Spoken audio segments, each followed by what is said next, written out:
Iya.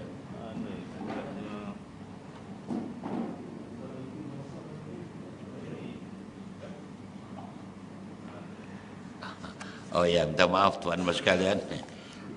Ada siaran terkendala. Ada salah kitab, ya. Baik tuan sekalian, jadi soalan, jadi ada hadis yang kelima. Kita teruskan. Qala ma amiltu amalan arja indi min annani, ya, anni lam atatahharu tahuran fi sa'atin min lailatin aw naharin ila salaitu bidzalika lidzuhuri ma kutiba li an usalli, muttafaqun alaih. Artinya lebih kurang daripada Abu Hurairah radhiyallahu anhu, sesungguhnya Rasulullah SAW bersabda kepada Bilal, "Ya Bilal, ceritakan kepada aku apakah amalan istimewa yang engkau lakukan di dalam Islam. Sesungguhnya aku mendengar bunyi derapan kasutmu ketika aku berada di surga." Bilal pun menjawab, "Ya Rasulullah, saya tidak mempunyai apa-apa pun amalan yang diharapkan atau amalan yang istimewa pun. Selain setiap kali saya berwudu, pada waktu malam ke siang ke, saya sentiasa sholat sunnah dengan wudu itu, yaitu sholat sunnah yang tidak diwajibkan ke atas saya."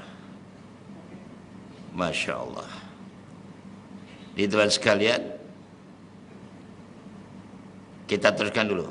An Uqbah bin Amir radhiyallahu anhu qala Rasulullah sallallahu alaihi wasallam, "Ma min ahadin yatawaddau fa yushinul wudu wa yusalli rak'atain yuqbilu biqalbihi wa wajhihi alaihima illa wajabat lahul jannah." Rawahu Muslim. Artinya daripada Uqbah bin Amir radhiyallahu anhu berkata, Rasulullah SAW bersabda, yang bermaksud lebih kurang, tidaklah seseorang berwudu lalu memperelokkan wudunya, kemudian dia sholat sunnah 2 rakaat dengan penuh khusyuk, melainkan surga pasti menjadi miliknya. Keterangan, baginda Rasulullah SAW telah menyatakan kepada kita tentang kemuliaan Sayyidina Bilal ibnu Rabah. Beliau masih hidup di dunia bersama para sahabat dan Rasulullah SAW, tetapi kakinya sudah berjalan-jalan di dalam surga. Walaupun beliau adalah lelaki berkulit hitam, tetapi Allah Ta'ala meninggikan derajatnya disebabkan ilmu, iman dan ketakwaannya. Ketika Fathul Makkah, baginda SAW menyuruh Bilal memanjat Ka'bah bagi tujuan melaungkan azan di atas Ka'bah yang mulia itu. Beliau sangat beristiqamah dengan sholat sunnah wudu. Setiap kali batal wudu, beliau akan segera wudu dan menunaikan sholat sunnah wudu sebanyak 2 rakaat. Orang yang mendirikan sholat sunnah wudu dengan penuh khusyuk akan dimasukkan ke dalam surga di akhirat nanti, insyaallah. Baik, Datuk dan sekalian, ini salah satu amalan. Kalau tuan-tuan atau tok guru, tok ustaz, tok kiai yang suka bicara bid'ah, ini amalan bid'ah. Bid'ah itu perkara baru, di mana tidak pernah diajar Rasulullah SAW dan juga tidak pernah Nabi melakukan.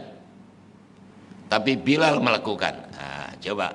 Jadi pikiran kita, minda kita kena buka, jangan terkungkung, terperangkap dengan ini tak ada Nabi tak pernah buat, itu bid'ah, itu masuk neraka. Qul bid'atin dhalalah wa qul finnar. Itu bid'ah adalah sesat dan sesat masuk neraka. Itu aja yang dihafalkan. Buka dalam keterangan lain. Tidak ada bid'ah sesuatu yang Nabi tidak buat dan tidak pernah memerintah, tapi sahabat Nabi yang dilakukan oleh Bilal, orangnya mungkin kulit hitam, bibirnya pun tebal, yang pernah disiksa oleh tuannya Umayyah, yang dibebaskan oleh Sayyidina Abu Bakar As-Siddiq, Ini Bilal. Punya amalan yang sangat luar biasa. Jika kita ke Nabi Isra dan Mi'raj tentunya begitu. Atau didengar perjalanan. Ya Nabi tanya pada Jibril, ini suara apa? Suaranya slipernya atau sandalnya Bilal. Loh, Bilal kan masih di dunia, ya.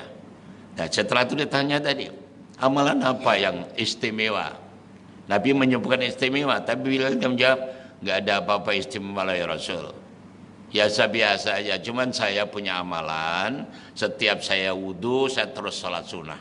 Nah, itu kan Nabi bertanya bermana belum pernah dilakukan, belum diajarkan. Tapi Nabi akhirnya mengajarkan dan keluarkan hadis tadi. Siapa yang sholat 2 rakaat selepas wudhu dengan khusyuk, dengan benar-benar menjadi Allah, dalkhul jannah, surga. Jadi tahniah pada tuan dan pan yang sudah melakukan. Yang belum, ya selepas ngaji ini terus dilakukan. Jangan tunggu lama-lama. Karena sholat wudhu itu sesuai dengan tidak terbatas dengan masa. So anytime. Pokoknya tuan-tuan dan puan-puan wudhu, lepas wudhu terus sholat sunnah. Tak ada pantang larangnya.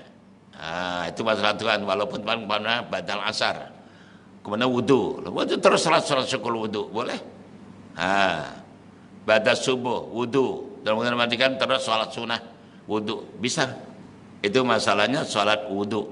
Jadi itu bebas. Jadi yang telah melakukan itu alhamdulillah. Yang belum pernah ya dicoba, dilakukan dan diajarkan. Setiap kita melakukan sesuatu amalan Tuhan sekalian, biasakanlah terus mengajarkan kepada keluarga kita. Karena panduannya satu firman ini. Ku anfusakum wa ahlikum naro. Jaga dirimu dan keluargamu jangan sampai terjerumus dalam neraka. Itu aja, libatkan mereka. Paham tidak paham kemudian libatkan dulu. Ajak syukur wudhu, ada sholat duha, ajak sholat tahajud. Tidak bisa malam, seminggu sekali, terus dilibatkan mereka itu. Dan itu akan menjadi kenangan yang luar biasa kepada putra-putri kita. Karena terlalu banyak kita biarkan anak-anak itu, anak sampai university pun masih tak biasa sholat duha, tak biasa sholat syukur wudhu, apalagi tahajud, jauh panggang dari sate. Kenapa? Karena tidak terbiasa. Kita dilakukan, tapi kalau sudah terbiasa, Masya Allah, apapun yang sudah menjadi istiqomah itu luar biasa. Seperti datuk datin dan sekalian itu. Waktu masuk surau saja, saya berikan ibu-ibu, bapak-bapak, terus masukkan duit di kotak. Ini sudah satu kebiasaan, karakter yang luar biasa. Yang bagus sekali itu dan sekalian. Tidak di antara 5 waktu itu, tapi yang jelas. Jadi sudah menjadi karakternya. Jadi gerakan-gerakan tangan atau kaki itu sudah macam automatically. Apalagi sedekah subuh begini ini. Nah, ini luar biasa. Padahal tidak terlalu banyak, tapi nilainya di sisi Allah Ta'ala luar biasa. Jadi kita lakukan itu.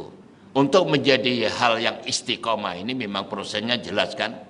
Kita ulang balik, kalau datuk datin ingin menjadi orang mustaqim, orang istiqomah, proses pertama paksa. Apapun amal kebaikan, tuan-tuan mesti mulai paksa dulu, paksa diri. Lepas paksa akan timbul biasa, jadi kebiasaan. Bila sudah menjadi kebiasaan akan menjadi personality atau karakter atau kepribadian, dan akhirnya menjadi the way of life, menjadi istiqomah. Wah, itu menjadi luar biasa.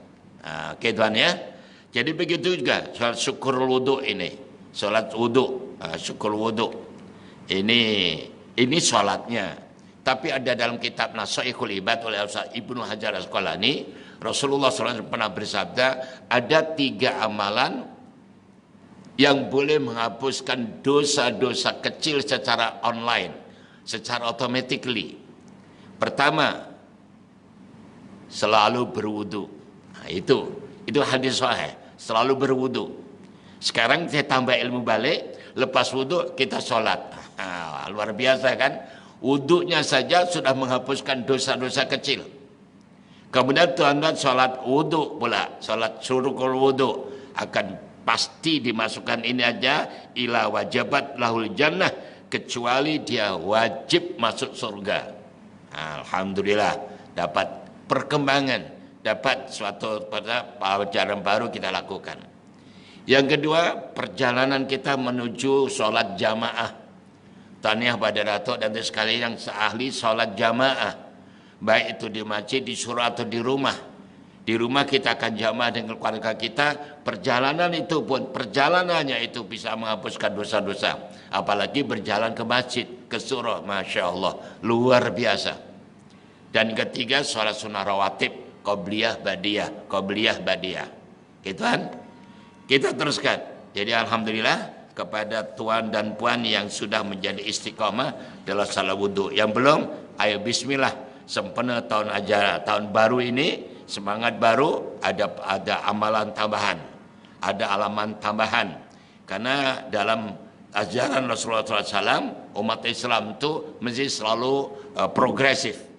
Beliau menyebutkan orang yang beruntung apabila hari esok lebih baik daripada hari ini. Orang yang rugi hari esok sama aja dengan hari ini, dan orang bankruptcy hari esok lebih jelek dari ini. Maknanya hadis ini mengajak umat Islam itu progresif, inovatif, kreatif, selalu baik, terus menambah kebaikan. Itu yang terbaik. Nah, sekarang wudhu sudah menjadi amalan, ditambah dengan sholat, syukur wudhunya. Alhamdulillah. Baik. Hadis yang ke-6, melaungkan azan. An Uqbah ibnu Amir radhiyallahu anhu, sami'tu Rasulullah sallallahu alaihi wasallam yaqul, yu'ajibu rabbuka min ra'in ghanima ala ra'si sadiyati lil jabali yu'adzinu bis salati wa yusalli fa yaqulu Allah azza wa jalla unzuru ila abdi hadha yu'adzinu wa yuqimus salah yakhafu minni qad ghafartu li abdi wa adkhaltuhul jannah. Rawahu Abu Dawud. Artinya lebih kurang daripada Uqbah bin Amir radhiyallahu anhu berkata, aku mendengar Rasulullah SAW bersabda yang bermaksud lebih kurang, Tuhanmu berbangga terhadap seorang pengembala kambing yang berada di atas satu kawasan bukit yang melaungkan azan dan mendirikan solat. Allah berfirman, lihatlah hambaku ini, dia azan dan dia mendirikan solat. Dia takut kepadaku. Sesungguhnya aku telah memberi keampunan kepada hambaku dan aku masukkannya ke dalam surga. Ya Allah, sebegitu mudah jalan ke surga Tuhan sekalian. Walaupun seorang pengembala kambing, kambing itu kan nisbah daripada kehidupannya adalah pengembala kambing. Tapi kambing itu luar biasa, hampir seluruh nabi mengembala kambing. Karena salah satu binatang yang paling degil itu kambing Tuhan sekalian.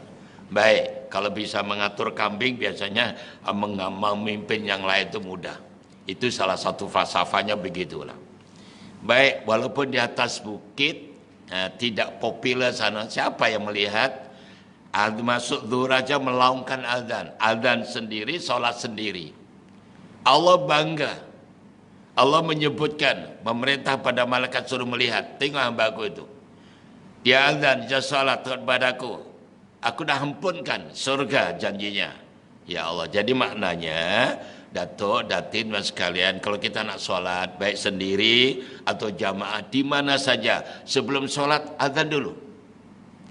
Azan sendiri nggak apa-apa. Walaupun ibu-ibu di rumah, bapaknya kerja semua, anaknya tak ada, azan dengan anaknya, azan. Allah, jangan kuat-kuat, nanti bahaya. Azan. Lepas azan, sholat sunnah, kemudian iqamah, sholat. Wah, itu yang baik. Jangan azan itu hanya di surau atau di masjid.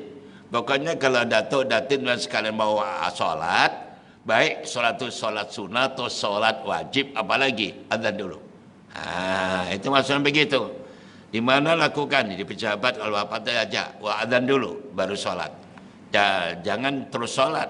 Kebanyakan kita kan gitu. Kalau tidak di masjid, tidak surau, ya sholat terus sholat saja. Rugi kan? Sekarang berdasarkan ini azan dulu. di atas bukit, di atas pokok, di mana pun saja, pokoknya sebelum sholat wajib azan dulu baru sholat. Iya. Teruskan adanya. Wa an Ibnu Umar radhiyallahu an anna Nabi sallallahu alaihi wasallam qala man adzana sintai asyrata as-salata wajabat al-jannah wa kutiba lahu bi ta'dhinihi fi kulli yaumin sittuna hasanah wa bi kulli iqamatin thalathuna hasanah, rawahu Hakim. Artinya daripada Ibnu Umar radhiyallahu an, sesungguhnya Nabi sallallahu alaihi wasallam bersabda yang bermaksud lebih kurang, sesiapa yang telah melaungkan adzan selama 12 tahun. Wah, panjang sekali, 12 tahun. Umur tuan-tuan sudah 40 tahun. Mesti adzan 12 tahun itu sudah lebih kan ya? Katakan begitu. Umur kita ada 50 tahun, dah lebih, bahkan 90 tahun pun. Berapa kali adzan? Itu persoalannya begitu. Hanya 12 tahun saja. Pasti surga menjadi miliknya. Dan ditulis dengan azannya pada setiap hari 60 kebaikan. Dan ditulis dengan setiap iqamahnya itu 30 kebaikan pahala.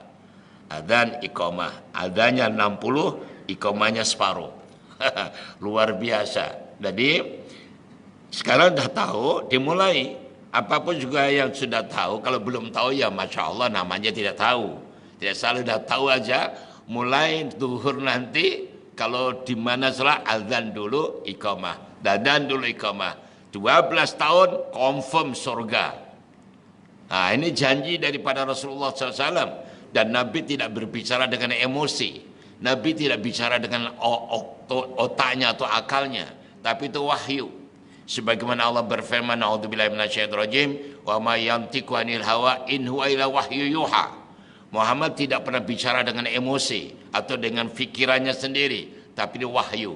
So maknanya apa saja yang keluar dari sabda Nabi, apa perkara Nabi itu menjadi automatically firman Allah Ta'ala.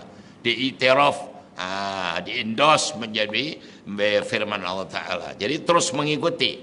Maka itu sebabnya lah dasar hukum Islam Quran dan Sunnah. Kembali Quran dan Sunnah. Quran dan Sunnah. Quran sebagai law, sebagai undang-undang langsung firman dari Allah, dan sunnahnya itu sebagai aplikasinya, pelaksanaannya ditunjukkan langsung oleh Rasulullah SAW. Sebetulnya begitu lengkap kita sebagai orang Islam itu dan sekalian.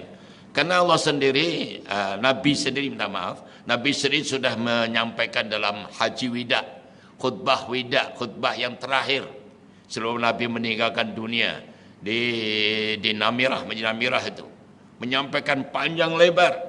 Salah satu di antaranya, hai manusia, aku tinggalkan pada kalian dua perkara. Kalian tidak akan pernah lantadilu abadan, tidak akan pernah sesat selama-lamanya selagi kembali pada keduanya, Quran dan Sunnah. Itu janji Rasul.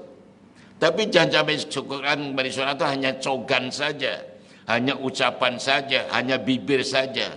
Tapi betul-betul harus dilakukan. Jangan dieksploitasi dengan seenaknya sendiri. Kalau kita kembali Quran dan Sunnah, insya Allah selesai. Tapi masalahnya masyarakat kita ini menjadi keliru. Kalau terjadi masalah apapun, mestinya kembali Quran itu kembali kepada Allah, Sunnah pada Rasul. Bakal lebih sesat di binatang itu. Katanya kembali Quran dan Sunnah, tapi kenapa? Kembali kepada orang-orang maksiat. Asyik dosa aja dikejarkan. Pikirlah tuan-tuan. Diperbodohkan sekali cukuplah. Kita sebagai orang yang bebas cara berpikirnya, karena kembalinya Quran dan Sunnah. Siapapun kembali Quran Sunnah pasti selamat. Kalau tidak, Tuhan kan sudah khatam kitab Al-Hikam ketika itu. Ada satu tajuk dalam Al-Hikam. Bersandar hanya kepada Allah. Iyyaka na'budu wa iyyaka nasta'in. La haula wa la quwata illa billah. Allahus Samad. Jelaskan.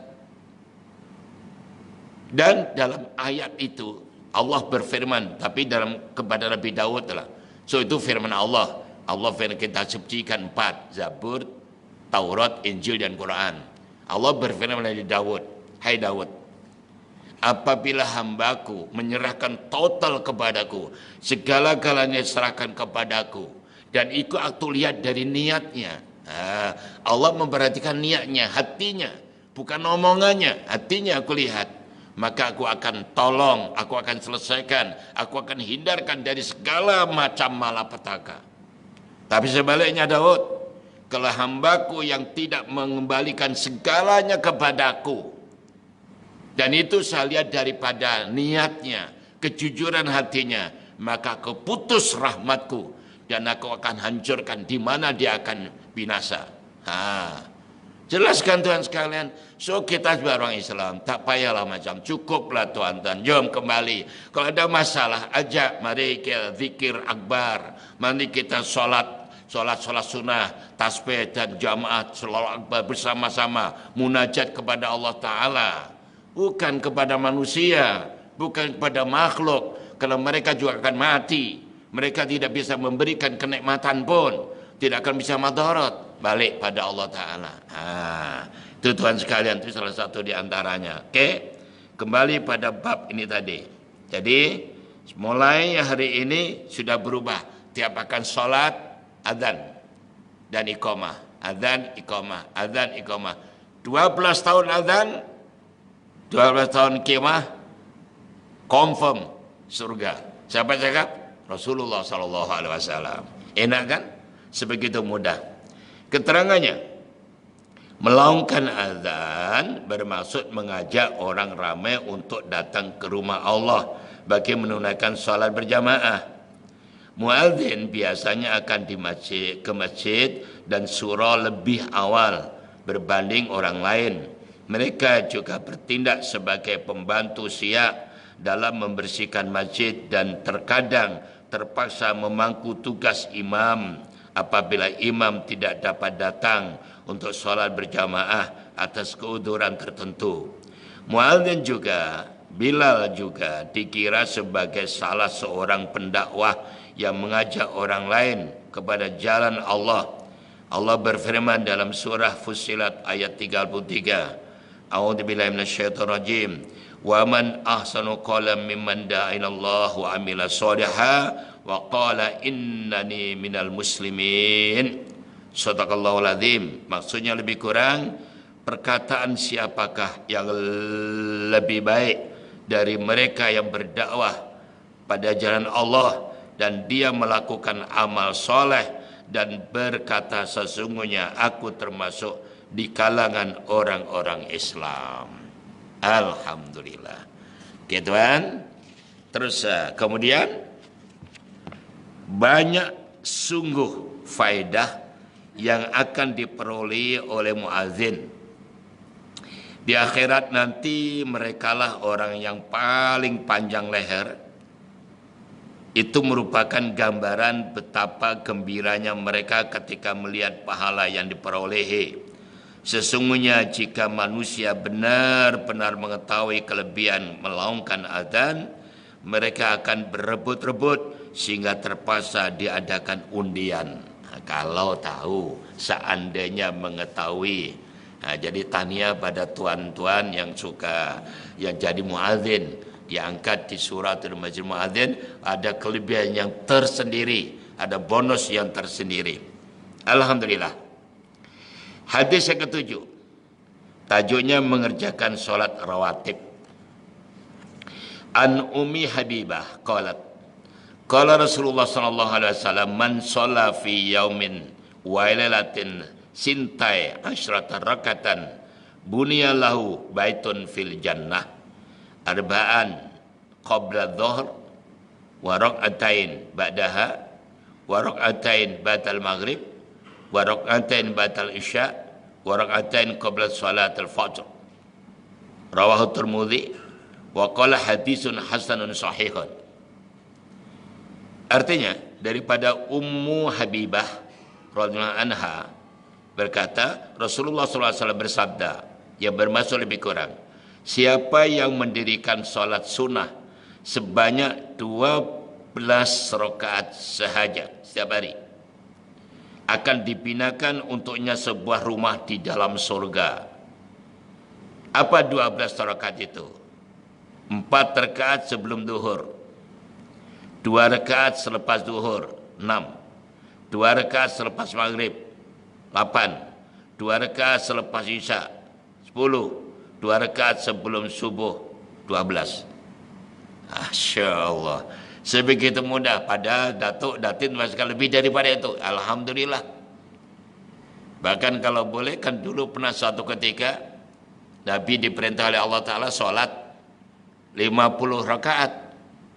Dikomplain oleh Nabi Musa alaihissalam, disarankan gak bisa, Mat, umat kamu tuh kecil-kecil, degil-degil, mana mampu, minta diskon. Itu dah sekarang. Sampailah tinggal 5 kali sehari semalam. Jadi kalau tuan-tuan paham dari situ, ada ulama Allah sufi mengajarkan, kami akan mampu bisa melakukan sehari semalam 50 rakaat. Caranya bagaimana? Ya 17 rakaat itu wajib fardunya. Ditambah 12 rakaat ini, 17 tambah 12 berapa? 29. Tambah sholat sunnah yang lain. Sholat hajat, taubat, istikharah, sembahyang sunnah, syukur wudu, dan sebagainya tadi. Campur, bisa 50 rakaat. Coba ulang tuan balik tuan sekalian. Oke ya, ini sebelum 12 ini tadi. 17 confirm itu milik kita. Ditambah 12 ini ya, 29. Oke. Tambah lagi itu yang belum, syukur wudu 2 rakaat. Duha kalau bisa 12 rakaat luar biasa. Dia 2 rakaat. Salat taubat, sembahyang hajat, istikharah. Dan kemudian salat tahajud lagi. Subhanallah, witir. Dah cukup. Jadi pastikan tuan-tuan bisa 50 rakaat setiap hari. Wah, ini sudah luar biasa. Yang disebut ini hanya 12 rakaat saja. Solat sunnah rawatib atau qobliyah ba'diyah sudah jaminannya banglo atau istana di surga. Istana di surga. Hadisnya hadis hasan sahih. Riwayat Imam Tirmidzi. Keterangannya, salat fardu kita banyak kekurangannya. Kita tidak mencapai derajat khusyuk 100%. Oleh itu, kita mestilah mengerjakan sholat-sholat sunnah bagi menampung kekurangan pada sholat fardu. Imam Al-Ghazali rahimahullah mengumpamakan sholat fardu seperti modal dalam perniagaan. Manakala sholat sunnah pula diumpamakan seperti untung dari perniagaan itu. Apa gunanya jika berniaga yang tidak untung dan hanya balik modal sahaja? Oleh karena niaga nampak dengan mata, orang tahu. Tapi kalau kita sholat, ini kan tidak nampak dengan mata. Suatu abstrak, ya hanya keyakinan.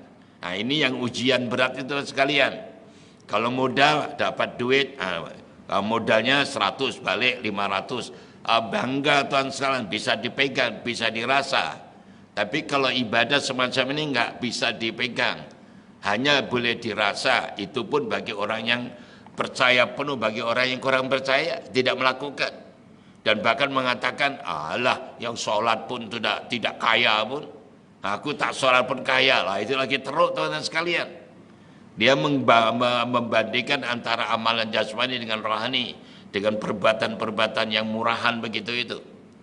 Baik, seorang hamba tidak dapat mendekatkan diri kepada Allah dengan ibadah wajib sahaja. Mendekatkan diri kepada Allah mestilah dengan mengerjakan ibadah sunnah sebagai tambahan ke atas ibadah wajib. Sembahyang sunnah dibagikan kepada beberapa bahagian. Ada yang disyariatkan berjamaah dan ada yang tidak disyariatkan berjamaah. Hanya 5 sembahyang sunnah yang disyariatkan berjamaah, yaitu sembahyang 2 hari raya, sembahyang gerhana matahari dan gerhana bulan, solat minta hujan atau istisqa, solat taraweh, dan solat witir pada bulan Ramadan. Itu disyariatkan untuk solat boleh berjamaah. Selainnya tidak disyariatkan berjamaah, tapi boleh. Yang mengatakan solat-solat sunnah yang tidak boleh berjamaah, boleh dilakukan jamaah, itu al-alama Imam Nawawi Rujuk dalam kitabnya Al-Azkar.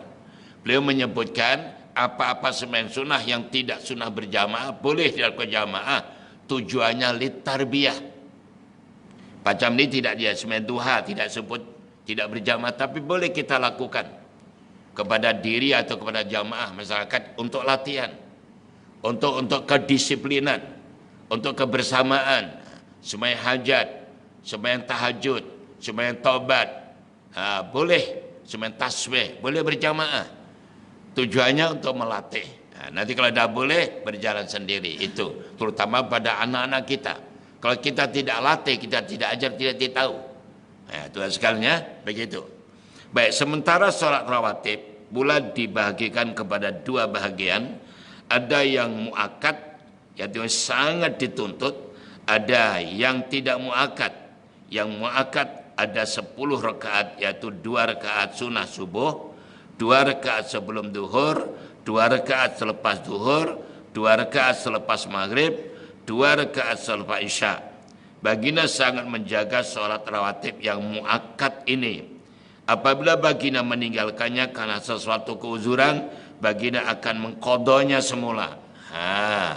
Qada juga itu dan sekalian, bukan hanya solat wajib saja. Bagi orang yang sudah istiqamah macam Datuk dan tuan sekalian, maka boleh mengcover, mengqada solat duha. Hari-hari karena kita sibuk, ada tamu dan sebagainya, tak sempat sembahyang duha. Okey, besok boleh cover, boleh tambah. Itu caranya. Tahajud itu kita tak sempat, boleh kita qada. Karena ini Nabi mengajarkan ini. Walaupun solat-solat itu yang tertinggal, Nabi boleh mengqadanya. Ini ajaran ini boleh dilakukan secara mutlak dengan cara yang lain. Apapun solat sunnah, kalau sudah menjadi kebiasaan kita tertinggal secara syar'i, mungkin karena perjalanan dan sebagainya, boleh diqada. Baik, rawatib yang tidak muakkad pula seperti berikut. 2 rakaat tambahan selepas duhur. Jadi sebelum duhur 4, ba'da duhur juga 4. Itu tidak muakkad tapi ganjarannya besar. Ingatkan kan, sebelum duhur 4 rakaat, ba'da duhur 4 rakaat, jaminannya surga. Badal isya 4 rakaat dilakukan, itu ganjarannya apa? Seperti kita solat di Lailatul Qadar. Itu ada keterangan begitu. Baik, kemudian 2 rakaat tambahan selepas duhur. Jadilah 4 rakaat sebelum duhur dan 4 rakaat selepas duhur. 4 rakaat sebelum asar, 2 rakaat sebelum maghrib dan 2 rakaat sebelum isya. Baginda bersabda, sesiapa yang menjaga 4 rakaat sebelum duhur dan 4 rakaat selepasnya, Allah mengharamkan tubuhnya dibakar api neraka. Baginda juga mendoakan rahmat kepada orang-orang yang sembahyang 4 rakaat sebelum asar. Jadi tidak ada salahnya tu ada lakukan begitu. Sebelum maghrib ada, sebelum asar 4 ada begitu itu.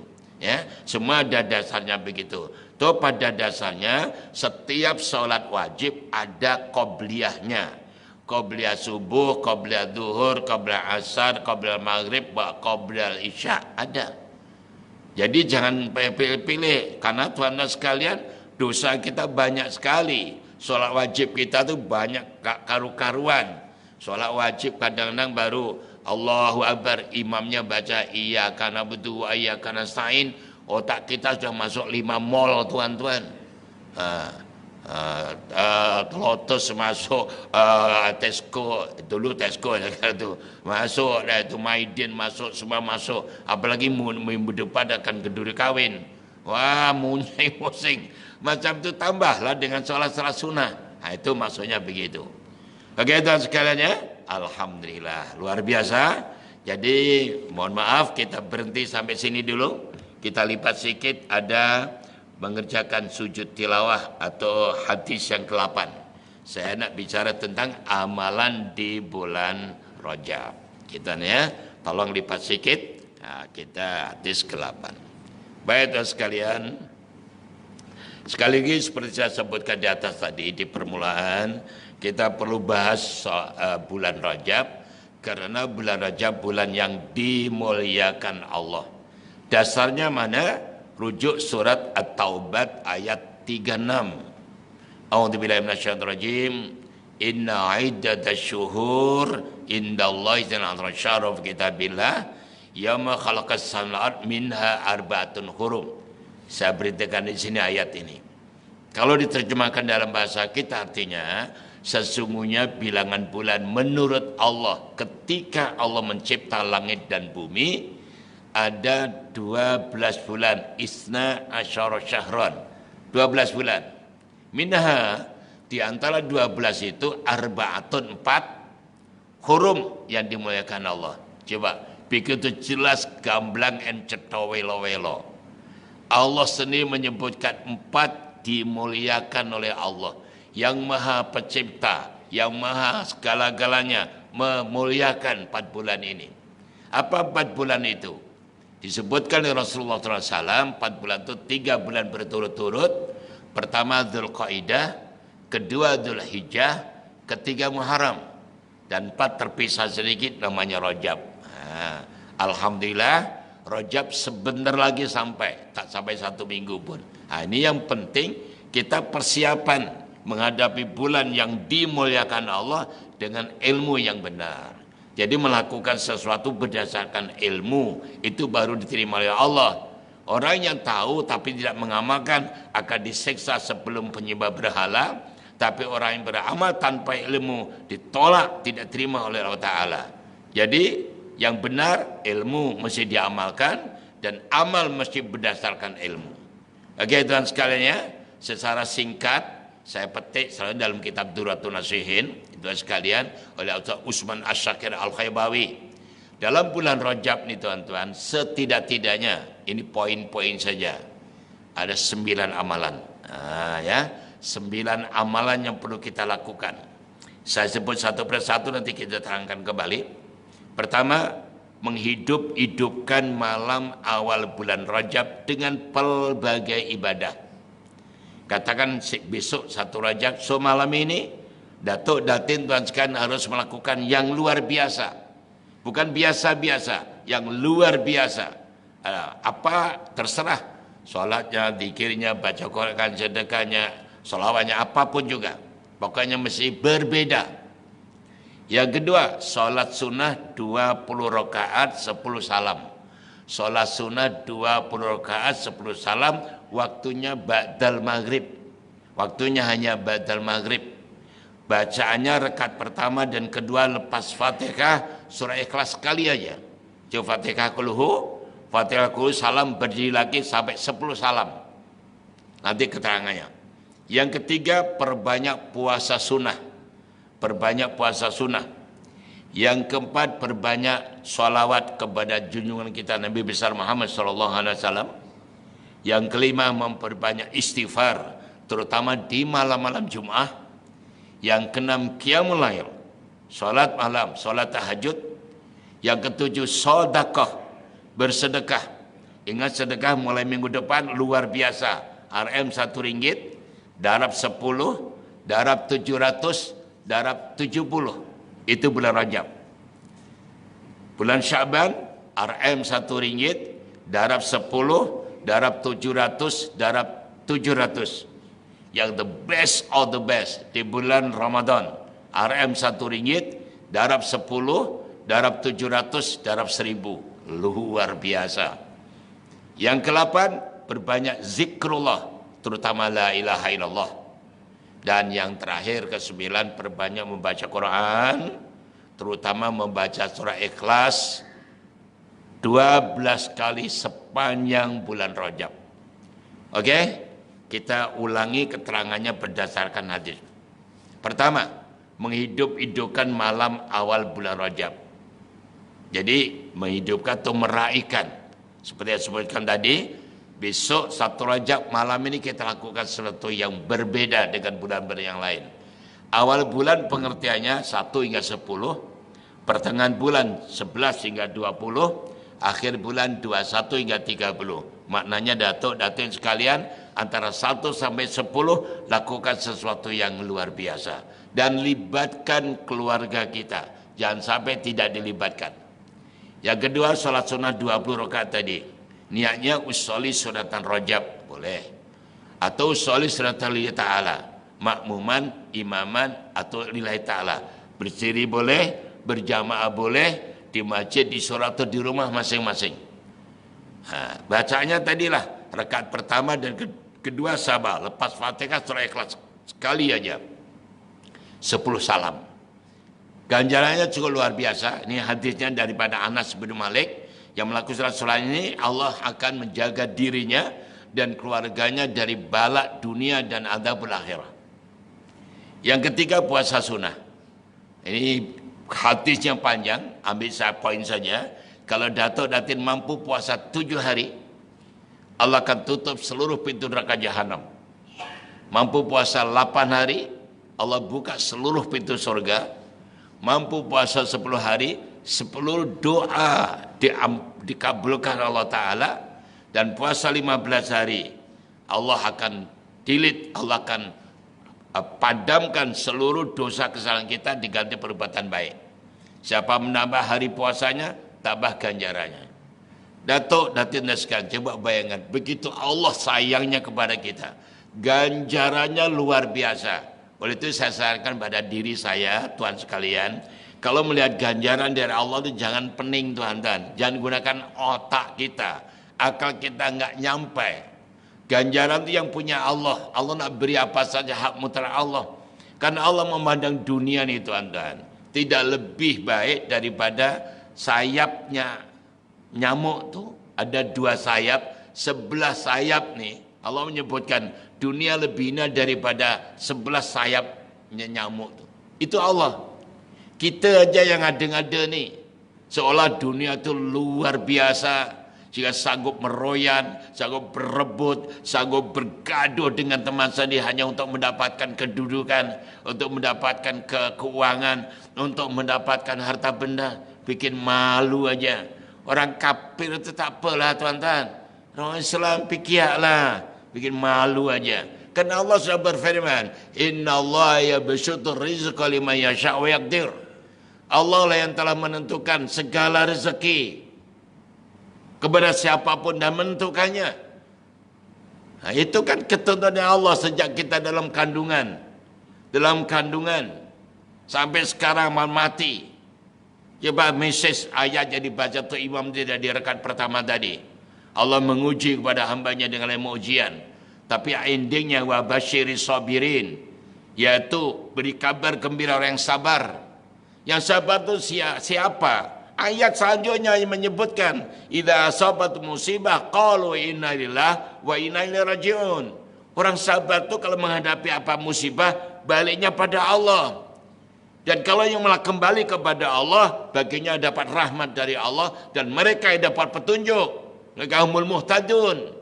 Coba tengok orang-orang, katanya orang pintar, katanya sarjana, ada masalah lari kepada orang, lari kepada kelompok, lari kepada koalisi manusia. Bingung tuan-tuan. Balik pada Allah. Sontoloyo. Quran tak paham-paham. Jangan gitulah Tuhan, jangan hanya dibaca Quran itu. Diaplikasikan, diamalkan dengan betul-betul. Rujuk pada Allah. Malam nangis kepada Allah.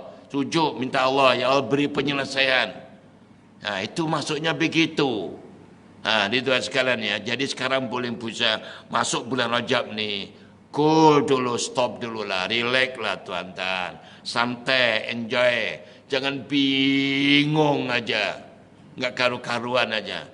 Tak payah saja masalah jadi bingung melihat perangai-perangai orang pintar ini.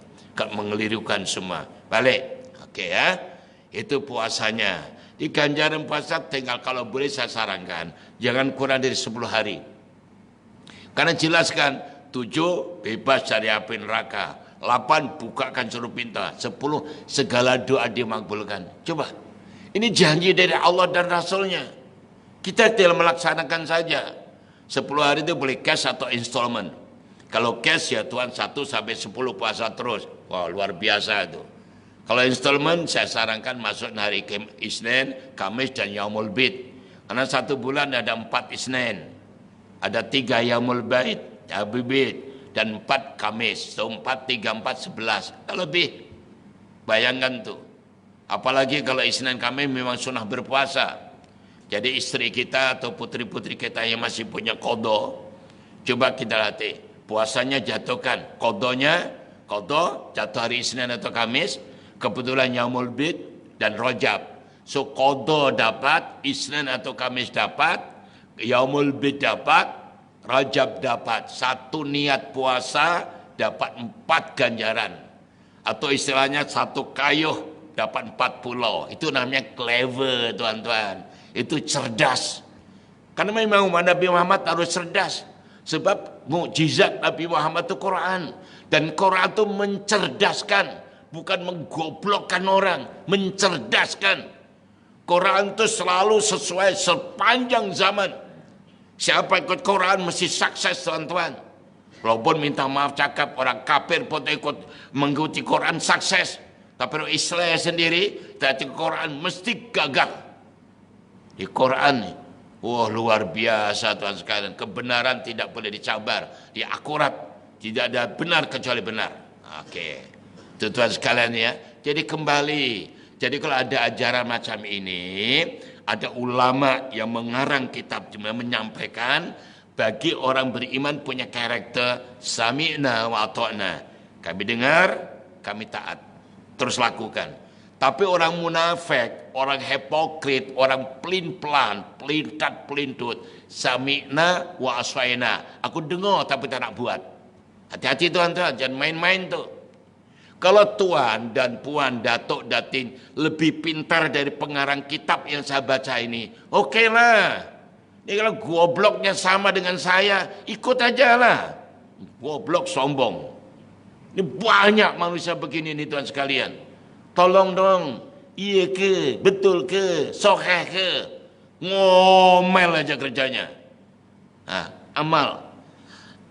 Amal bukan ngomel. Geram betul aku. Okey sekalian. Okey dah kita teruskan. Ini puasanya. Kemudian yang keempat tadi salawat Nabi. Ada hadis Rasulullah bersabda yang artinya saja semua tidak baca kitabnya itu. Artinya lebih kurang sewaktu saya di Isra dan di Mi'rajkan, Allah tunjukkan sebatang sungai yang airnya Masya Allah lebih manis daripada madu, lebih sejuk daripada air salju, dan lebih wangi daripada misik. Aku bertanya Jibril, di mana ada? Jibril, ini sungai untuk siapa? Jibril menjawab, liman sholat ala kafir rajabah, untuk umatmu yang mau baca salawat kepadamu di bulan Rajab. Masya Allah. Jadi berapa kali? Terserah datuk sekalian. Ada hadis sahih yang menyebutkan, siapa baca sekali, Allah balas 10. Siapa baca 10, Allah balas 100. Siapa baca 100, Allah balas 1000. Siapa baca 1000, bebas dari sifat hipokrit dan siksa kubur. Poin. Hadis yang lain, hadis sahih yang lain, membaca 100 kali saja, Allah beri 100 hajat. 70 disimpan oleh Allah di akhirat, 30 diberikan di dunia. Alangkah bahagianya datuk datin sekalian. Setiap salat tahajud, kalau mampu 8 rakaat, alhamdulillah, witirnya 3, 11. Lepas salam saja, angkat kedua tangan. Istighfar dulu 100, salawat 100. Angkat dan berbicara, ya Allah, berdasarkan sabda Nabi-Mu, bila membaca salawat 100 kali, engkau beri 100 hajat. Engkau simpan 70 di akhirat. Terima kasih ya Allah sebagai simpanan abadi saya, sebagai investment saya. Adapun 30 dunia, mintalah. Tiap-tiap pagi ketuk pintu Allah Ta'ala. Karena Allah yang perintah, Nabi yang bersabda, itu confirm dapat tuan sekalian. Setidaknya ketenangan jiwa, relax, enjoy, santai, ayam tentrem, gemah ripaloh, Cinawi, Kartoraharjo. Itu paling tidak. Mesti begitu tuan sekalian. Itu jaminan dari Allah Ta'ala. Jangan minta yang Allah tidak perintah. Sholat jamaah tidak, puasa tidak, zikir tidak, sedekah jauh panggang dari sate. Sembahyang tahajud juga begitu. Tahu, ya Allah masukkan surga. Surga mbahmu itu. Surga nenek lah. Sampai dewe aja.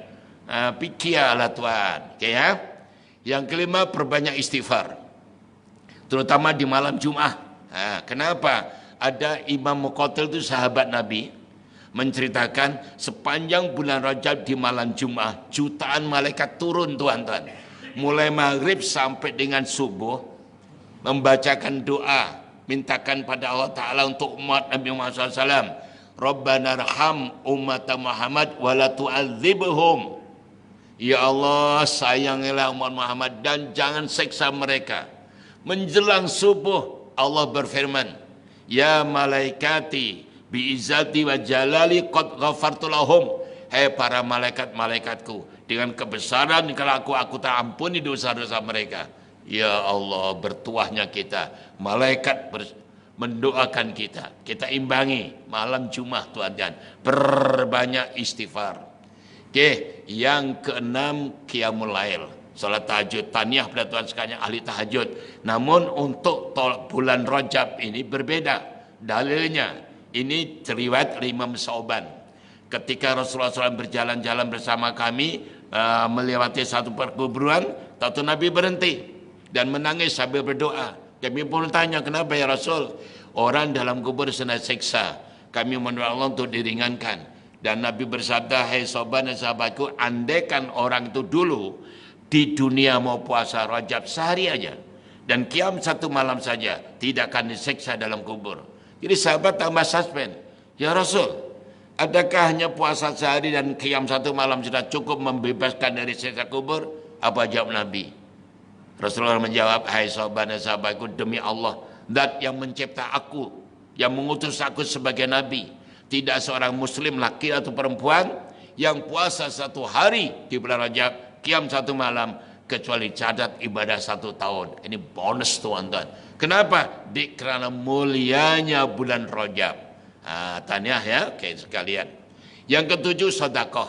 Jadi ingat tadi, sedekah bulan Rajab, RM 1 ringgit, darab 10, darab 700, darab 70. Wah, ini luar biasa. Syaban 1 ringgit, darab 10, darab 700, darab 700. Dan Ramadan yang the best of the best, RM 1 ringgit, darab 10, darab 700, darab 1000. Ini sayangnya Allah kepada kita tuan-tuan. Seringgit masuk kedai runcit, tempe pun tak dapat tuan-tuan. Seringgit 20 sen, tapi masuk kotak masjid, kotak surau. Kotak itu nilainya 1 ringgit 49.000 online tuan-tuan. Kalau nggak percaya minggu depan tuan-tuan, kalau waktu atau bulan depan masa ngaji begitu, tuan derma masukkan kotak 10 ringgit saja. Lepas tu tuan masuk section 21. Telepon saya. Ganjarannya luar biasa. Oke tuan ya. Yang ke-8 zikrullah, terutama la ilaha illallah. Dan terakhir ke-9 adalah membaca, perbanyak baca Quran. Kalau boleh jom, kita kan niat tahun baru itu niat baik kan. Salah satu di antaranya coba mohon pada Allah, ya Allah, kebetulan tahun baru 2004 ini, bulan depan ni Rajab, aku nak hatamkan Quran sekali. Syaban hatam sekali, Ramadan sekali. Wah, Masya Allah, cita-cita yang sangat mulia, sangat agung tuan-tuan. Sudah dapat ganjaran, niat saja, apalagi dia malkan, akan dapat 10, 70, 700, 7.000 insyaAllah. Atau kalau tidak mampu agaknya, ya Allah, tolong ya Allah beri kekuatan saya, Rajab saya nak baca 10 juzuk, Syaban 10 juzuk, nanti Ramadan tinggal 10 juzuk. Aku hatamkan di sempena nuzul Quran atau Lailatul Qadar bersama keluarga. Ini cita-cita mulia tuan-tuan sekalian. Jangan sejak dulu kini selamanya stagnan. Itu aja. Rajab dan Ramadan masuk, ya saya makan aja yang banyak. Rubah dong. Karena cita-cita yang terbaik. Ya. InsyaAllah saya doakan tuan dan puan. Tuan doa-doaan saya juga. Setidak-tidaknya membaca surah Ikhlas 12 kali. Karena ada kisah dalam kitab itu, ada ibu tunggal kaya raya, putranya satu aja. Dia pesan, wahai anakku, sewaktu mak nanti meninggal dunia, jangan beri kafan yang elok. Agaknya mak tahu karakter mak anaknya itu. Tapi sebenarnya, bila mak meninggal, dia beri kafan yang luar biasa mahalnya. Malamnya mimpi ibunya datang dan marah pada anaknya. Kenapa kau melakukan pembaziran? Pembaziran itu adalah amalan syaitan. Allah tidak suka, mak pun tak suka. Besok pagi lepas subuh ini, datang ke kubur digali tuan-tuan, nak diganti kain kafan yang biasa. Apa yang terjadi? Mayat ibunya enggak ada. Menangislah, ya Allah maafkan saya, ibu maafkan saya. Tengah-tengah menangis suara ibu memanggilkan, wahai anakku, kau tak dengar ke? Kau tak paham ke? Siapa saja yang masuk bulan Rajab membaca surah Ikhlas 12 kali setiap hari, nanti kalau meninggal dunia jenazahnya dikumpulkan dengan ulama, syuhada dan sholihin. Alhamdulillah, dalam yang lain hadis sahih menyebutkan membaca surah Ikhlas 3 kali sama dengan khatam Quran sekali. So kalau 12 kali baca, 4 kali khatam. Kan luar biasa. Yang penting ngamal, jangan ngomel, banyakkan amal. Gitu ya. Alhamdulillah, selamat menyambut bulan suci Rajab. Tuhan sekalian ya, supaya kita mudah-mudahan diberi kekuatan Allah Ta'ala bisa mengamalkannya. Terakhir biasalah Tuhan sekalian, pada tanggal 12 bulan 12 bulannya lepas Tuhan sekalian, kami sedang menandatangani dan menandatangani, ini kami tanda tangannya dari ketua kami semuanya, membeli tanah. Kita beri tanah Tuhan sekalian ya. Ini tanah ini panjangnya 180 kaki dan lebarnya 45 kaki. Harga jualan 270 juta rupiah. Dan kami sudah deal dan kami sudah bayar TV 100 juta. Dari mana duitnya? Ya dari tuan-tuan itu semuanya itu. Pada bulannya lepas kita akan itu membina pagar sepanjang 100 meter panjang, 2 meter tinggi. Bayarannya 132 juta sudah lunas. Sudah kami bayar. Dan ini 270 juta. Kami bayar 100 juta. Duit itu dari mana? Dari para jamaah termasuk datuk dan sekalian. Coba bayangkan, kita tak terpikir dan sekalian, 1 sen pun tidak ada bantuan dari kerajaan, baik Malaysia maupun Indonesia. Semua pure dari jamaah. Kami mampu membayar. Yang penting tiap-tiap tahun ada perubahan. Jadi tuan-tuan terima kasih atas bantuan yang tidak pernah berhenti untuk membantu kami. Dan ini milik tuan-tuan. Akan saya bangunkan 3 tingkat asrama, insya Allah. Ini baru beli tanahnya. Dan bangunannya, insya Allah. Setiap bangunan yang kita bangun itu tuan-tuan sekalian, semua dari bantuan para jamaah. Saya pun tak terpikir macam mana boleh begitu, tapi itulah nyatanya. Kami mampu melakukan yang sesuatu walaupun dibantu bantuan dari Tuhan sedikit-sedikit. Yang penting tuan-tuan bismillah. Niatkan wakaf, niatkan untuk ibu bapak mertua, untuk diri sendiri dan anak sekalian. Mumpung kita masih diberi kesempatan, ya. Insyaallah mudah-mudahan suatu ketika kita boleh berkunjung ke sana tuan sekalian. Jadi begitulah kemampuan yang tidak kita lakukan untuk oleh tanah. Mudah-mudahan ini kan sebentar lagi akan kami bangun 3 tingkat tuan sekalian. Wallahu alam. Itu aja. Jom kita berdoa. Semoga diri kita, keluarga kita, masyarakat bangsa negara kita aman, tentram, sejahtera, baldatun thayyibatun wa rabbun ghafur, dan kita dijadikan keluarga yang sakinah mawaddah rahmah, putra-putri cucu cici yang berguna bagi agama, nusa, bangsa dan negara. Sekali lagi mudah-mudahan Allah SWT memberi kemenangan rakyat Palestin dalam perjuangannya dan mereka yang syuhada nanti Allah Ta'ala, dan Allah menghancurkan kepada Zionis ya Allah, Yahudi lanatullah. Bismillahirrahmanirrahim. Rabbana zidna ilman nafi'an wa amalan salihan wa rizqan halalan thayyiban. Allahumma adkhilna mudkhala sidqin wa akhrijna mukhlasa sidqin waj'al sultana nasira bi rahmatir rahimin. Subhanaka hamdaka asyhadu an la ilaha illa anta astaghfiruka wa atubu ilaik. Bismillahirrahmanirrahim. Wal 'asri innal insana lafi khusr illa alladziina amanu wa 'amilus shalihat wa tawassaw haqqan wa tawassaw bis sabr wal hidayah. Assalamualaikum warahmatullahi wabarakatuh.